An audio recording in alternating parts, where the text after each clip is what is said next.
छठ पूजा का इतिहास, जाने कैसे हुई छठ पूजा की शुरुआत। छठ पूजा कार्तिक शुक्ल पक्ष के षष्ठी को मनाया जाने वाला आस्था का पर्व है। 4 दिनों तक चलने वाले इस पर्व से राजा प्रियव्रत की एक पौराणिक कहानी जुड़ी हुई है। इस पौराणिक कहानी के अनुसार षष्ठी व्रत रखकर और विधि विधान के साथ छठी माता की पूजा करने के बाद राजा प्रियव्रत का मृत हो चुका पुत्र वापस जीवित हो गया था। रामायण और महाभारत में भी छठ पूजा से जुड़ी कहानियां मिलती हैं। इस साल छठ पूजा 5 नवंबर से नहाई खाया के साथ शुरू होगी।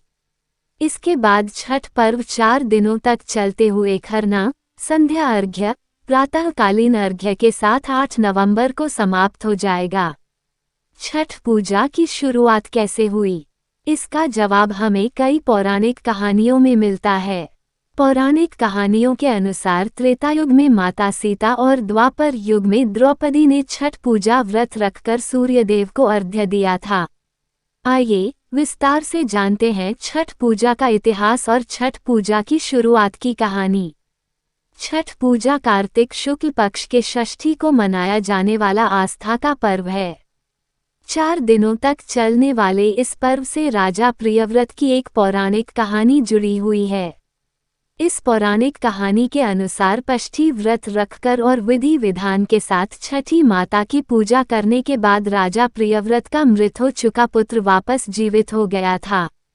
रामायण और महाभारत में भी छठ पूजा से जुड़ी कहानियां मिलती हैं। छठ पर्व या षष्ठी पूजा कार्तिक शुक्ल पक्ष के षष्ठी को मनाया जाने वाला एक आस्था का बड़ा पर्व है। दिवाली के 6 दिनों बाद छठ पूजा की शुरुआत होती है।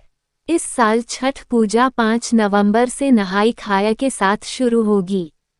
इसके बाद छठ पर्व 4 दिनों तक चलते हुए खरना, संध्या अर्घ्य, प्रातःकालीन अर्घ्य के साथ 8 नवंबर को समाप्त हो जाएगा।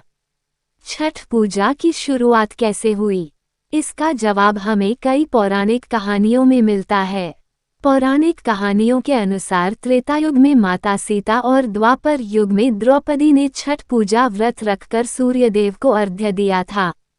आइए विस्तार से जानते हैं छठ पूजा का इतिहास और छठ पूजा की शुरुआत की कहानी। छठ पूजा की कहानी। राजा प्रियव्रत के घर में मृत संतान का हुआ जन्म। पौराणिक कथा के अनुसार राजा प्रियव्रत बहुत दुखी थे क्योंकि उनके कोई संतान नहीं थी।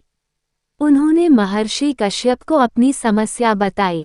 महर्षि कश्यप ने उन्हें पुत्रेष्टि यज्ञ कराने की सलाह दी।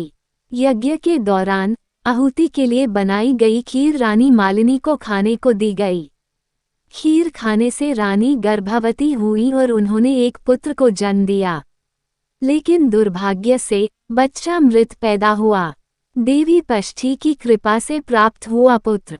राजा प्रियव्रत पुत्र के शव को लेकर शमशान घाट गए और दुख में डूबकर अपने प्राण त्यागने ही वाले थे कि तभी ब्रह्मा जी की मानस पुत्री देवी षष्ठी प्रकट हुई। देवी ने राजा से कहा, मैं सृष्टि की मूल प्रवृत्ति के 6ठे अंश से उत्पन्न हुई हूँ, इसलिए मेरा नाम षष्ठी है। तुम मेरी पूजा करो और लोगों में इसका प्रचार प्रसार करो। देवी षष्ठी के कहने पर राजा प्रियव्रत ने कार्तिक मास के शुक्ल पक्ष की षष्ठी तिथि को विधि विधान से उनका व्रत किया। देवी की कृपा से उन्हें जल्द ही एक स्वस्थ पुत्र की प्राप्ति हुई। राजा ने पुत्र को पुण्य प्राप्त करने के बाद नगरवासियों को षष्ठी देवी का प्रताप बताया। तब से षष्ठी देवी की आराधना और उनके व्रत की शुरुआत हुई। रामायण की कहानी के अनुसार जब रावण का वध करके राम जी देवी सीता और लक्ष्मण जी के साथ अयोध्या वापस लौटे थे, तो माता सीता ने कार्तिक मास की शुक्ल पक्ष की षष्ठी को व्रत रखकर कुल की सुख शांति के लिए षष्ठी देवी और सूर्यदेव की आराधना की थी। इसके अलावा द्वापर युग में द्रौपदी ने भी अपने पतियों की रक्षा और खोया हुआ राजपाट वापस पाने के लिए षष्ठी का व्रत रखा था। दोस्तों, ये कहानी आपको कैसी लगी प्यारा सा कमेंट करके ज़रूर बताइएगा और वीडियो पसंद आई हो तो प्लीज़ लाइक शेयर भी ज़रूर करिएगा। और अगर अभी तक आपने हमारे चैनल को सब्सक्राइब नहीं किया है तो प्लीज़ दोस्तों आपसे रिक्वेस्ट है हमारे चैनल को सब्सक्राइब जरूर कर लीजिएगा। हमारा साथ देने के लिए आप सभी को दिल से धन्यवाद। आप सभी को छठ महापर्व की बहुत बहुत बधाई।